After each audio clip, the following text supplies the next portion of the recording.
Today our lesson will begin in Proverbs, the 18th chapter, and we'll be doing verses 20 and 21. 20 and 21, because they really do go together. So I'm going to ask you to read. Someone read 20 and someone read 21. A man's stomach shall be satisfied from the fruit of his mouth, from the produce of his lips he shall be filled. Death and life are in the power of the tongue, and those who love it will eat its fruit. Okay. This is speaking about a person that what he says will either be beneficial or not beneficial to him. Okay? Mine says, a man's belly shall be satisfied with the fruit of his mouth, and with the increase of his lips shall he be filled. And then death and life are in the power of the tongue, and they that love it shall eat the fruit thereof. Bible Knowledge Commentary says a person's words, okay, are called the fruit of his mouth. A person's words. Fruit of the lips. And it can benefit himself when his words are positive and uplifting. However, one's words or one's tongue may bring death as well as life. A witness in a courtroom, for example, can help determine by his words whether a defendant lives or dies. Those who love it, the tongue, refers to people who are talkative. They will suffer the consequences of their words. They will eat the fruit thereof. In other words, whatever they say, they'll suffer the consequences of what they say. J. Vernon McGee, through the Bible, comments on this verse, these verses 20 and 21. He says, death and life are in the power of the tongue. Think of that. Think of that. Your tongue can be used to either give out the gospel, and this will give life to you and to others, or it can also say things that would drive people away from God, which makes it an instrument of death. The Believer's Bible Commentary says on this verse, we sometimes say that a man has to eat his words. They used to have a saying, keep your words short and sweet, because you may have to eat them, okay? If they had been good words, they will yield satisfaction to him. He will be rewarded according to the nature of his speech. And the tongue has great potential for good or evil. Those who love to use it a lot must be prepared to take the consequences. If you have a lot to say, if you want to use it a lot, remember, you have to take the consequences of the words that you put out, okay? John MacArthur's Study Bible says, the consequences of one's words should produce satisfaction and fulfillment, because they should be well thought out, they should be carefully said, and they should be uplifting, okay? The greatest good and the greatest harm are in the power of the tongue. Depends on what you say and how you use it. Proverbs 12:14a says, a man will be satisfied with good by the fruit of his mouth. He'll be satisfied with good by the fruit of his mouth. MacArthur notes here, this deals with the power of words. It's like a reward of wise words. The reward of wise words is like a reward of physical labor. That's interesting. The reward of wise words is like the reward of physical labor. And we'll see that a little bit better a little bit later on. Proverbs 13:2-3 says, a man shall eat well by the fruit of his mouth, but the soul of the unfaithful feeds on violence. He who guards his mouth preserves his life, but he who opens wide his lips shall have destruction. MacArthur notes the parallels are implied here. A man of good words prospers. A man of evil words thus is unfruitful to God, provokes violence against himself. So words do matter, what we say, how we say them.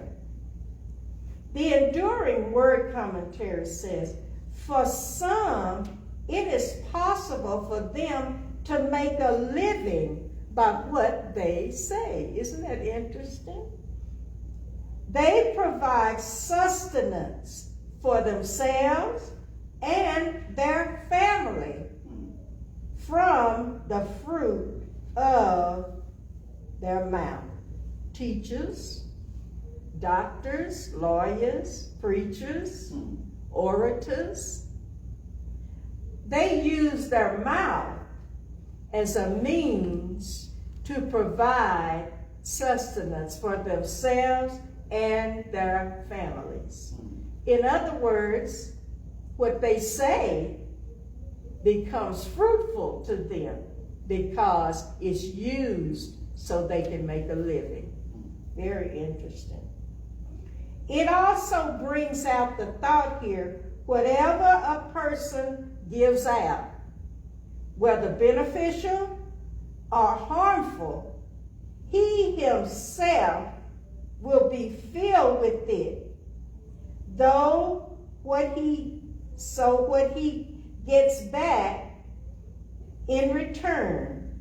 In other words, what he puts out, that's what he'll get back from what he says. That's by walking. What a man speak could provide for his stomach.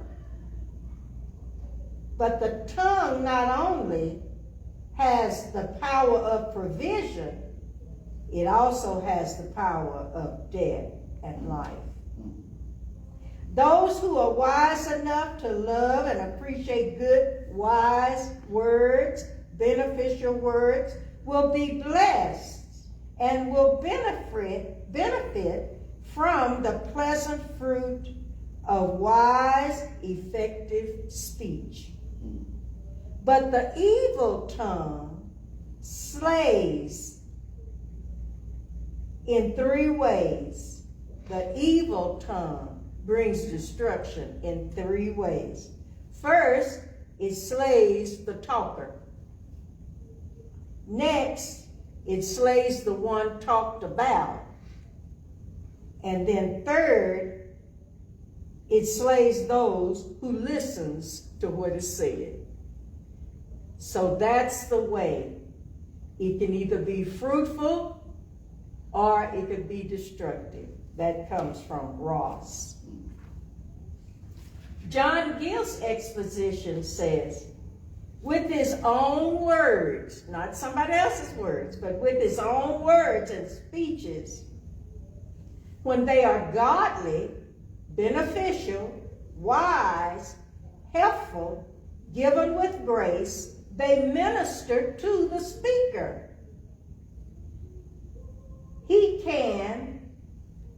They minister to the speaker, his mind and conscience. They minister to him, ministers to his mind, ministers to his conscience, ministers to his family, and is profitable to him, is fruitful to him.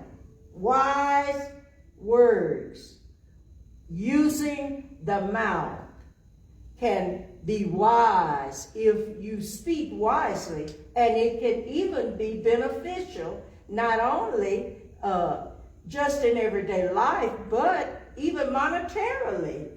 You can gain money from that, okay?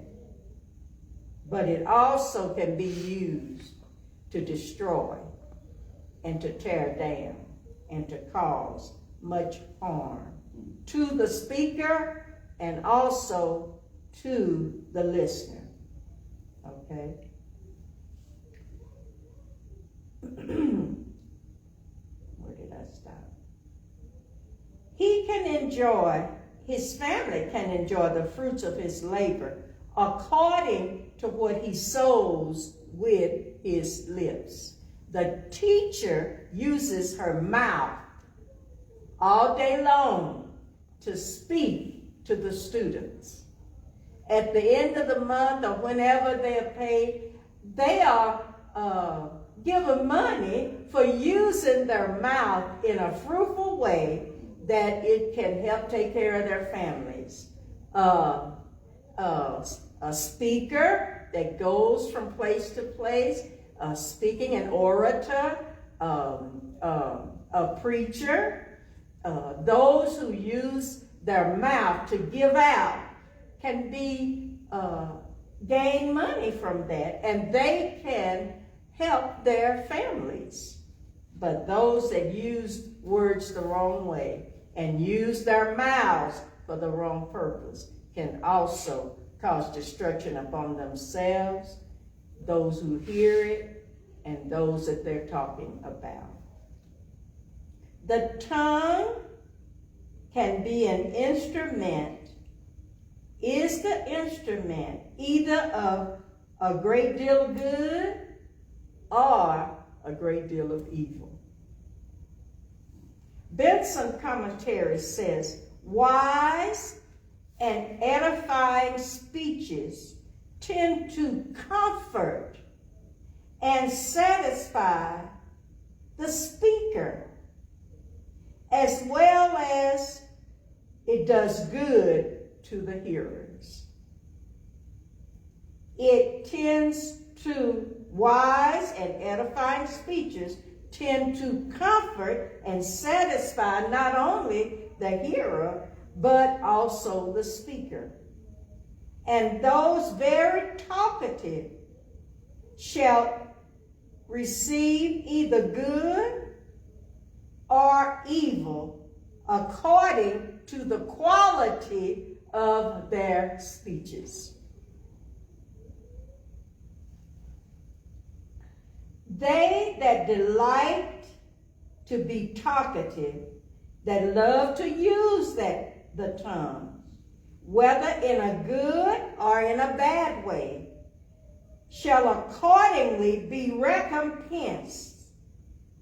They shall enjoy the advantages or the disadvantages arising from it. There are some people, they love to hear themselves talk. Well, they either will enjoy the advantages of that or the disadvantages. It'll come back to them, to the speaker. Matthew 12, this is very good, very good. It says, Matthew 12, 36 and 37. But I say unto you, this was Jesus teaching, that every idle word that men shall speak, they shall give account thereof in the day of judgment.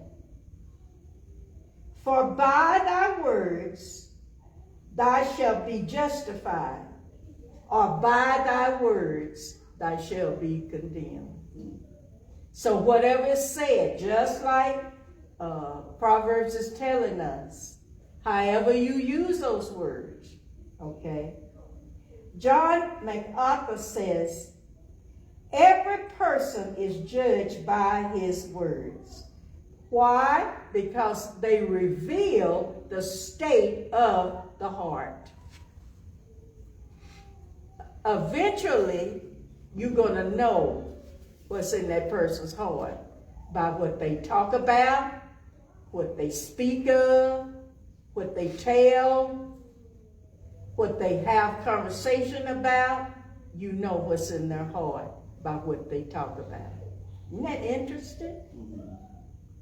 Now, we look at what people do. Oh, she's a this, and she do this, she think that. But we don't talk, we don't realize what we're doing when we're doing that. We're speaking something about ourselves as well. Okay? Believer's Bible again says, how great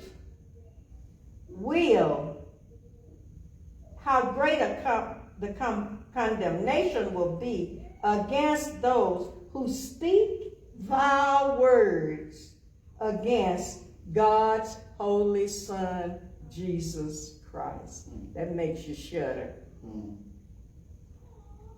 And for those believers who speak careless words, unconfessed, unforgiven speech will result in the loss of reward at Christ's judgment seat. Because Jesus already said, every word that's said, you'll have to give an account of it. And even the Christian. So that's why we ought to be quick to hear and slow to speak. Quick to hear and slow to speak. Oh, I don't drink. I don't smoke. But if I gossip, I'm going to have to give an account of that. If I run others down, if I slander people, I'm going to have to give an account of that. If I'm a liar, if I just make up stuff, I'm going to have to give an account of that. Isn't this good? We look at other things, but we don't look at it like the Word looks at it. And this is to help us not run off at the mouth and not have so much to say. Because whatever we say, it's going to come back to us. We're going to have to give an account of that. And some people, they just can't. They just have to say something. You don't have to say something every time. It don't require you saying, keep on. Just say what you got to say and go on. You don't have to keep. Sometimes you got to say nothing. But you work with, you live with, you associate with people.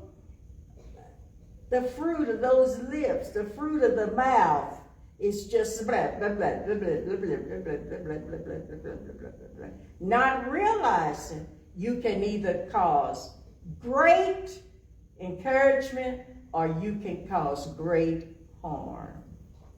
And not only, Ross says 3 ways. To the person that's doing the slandering, to the person they are slandering, and to the people who listening to the slander. That's how the fruit of our lips can cause trouble for us. There's power in the tongue. We could have went to James, but we didn't want to go there. We wanted to stay on the train of thought. That a man's belly will be satisfied with the fruit of his lips. Because what you put out, that's what's coming back. Okay? And you will be filled with the increase of your speaking. It'll come back to you. Now, it can either be for good or it can be for evil. If you are in a profession that you have to speak, a teacher, a Bible teacher, a preacher, all these things I've named. But even teachers have caused children to fail in life by what they said to them. You're nothing. You're not going to be nothing. That's going to come back on you. That's going to come back to us. Parents have caused their children to have low self-esteem by telling them you'll never amount to nothing. That's the fruit of your lips. It's going to come back and fill your belly, and it's going to be bitter. It's not going to rest well. And it can either be encouraging. I heard Brother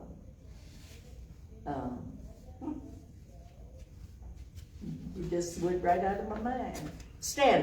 Brother Stanley said, they put him in school when he was 5 years old. He said that was too young. He said, and I never did catch up. Everybody laughed. But he said this, I struggled in school, he said, but there was one teacher. She wasn't even talking, he said, directly to me. I was walking down the hallway, and she was saying to the other teacher, that's Charles. Say, I like him. I like him. I like him very much. Say, he really works. He tries. He said, and that stuck with me, he said, even to right then when he was speaking. It lifted him up. It encouraged his heart. It made him try even harder.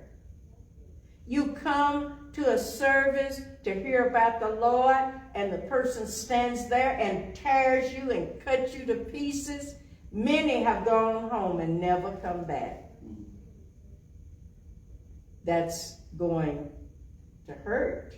It's going to fill your belly with bitterness. It can even take away your livelihood, because those words are being used for destructive purposes, not for encouraging, to encourage others.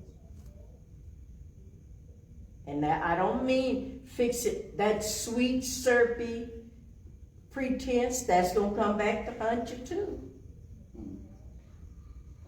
But if you just give out the truth of God's word, you won't have that issue. And if you do, God will help you through that and with that. That will fill. A person's words are called the fruit of his lips. And the fruit of your lips can be beneficial, positive, and uplifting, or it can cause the greatest harm. Or if we get that in the body of Christ, what we say, things we shouldn't say, things we repeat, things we tell others that have nothing to do about what I think, has nothing to do with what I think, has to do with what Jesus said. With the words that you use, it's not my words, Jesus said, they either gonna condemn you or they're gonna set you free. Okay? Thank the Lord.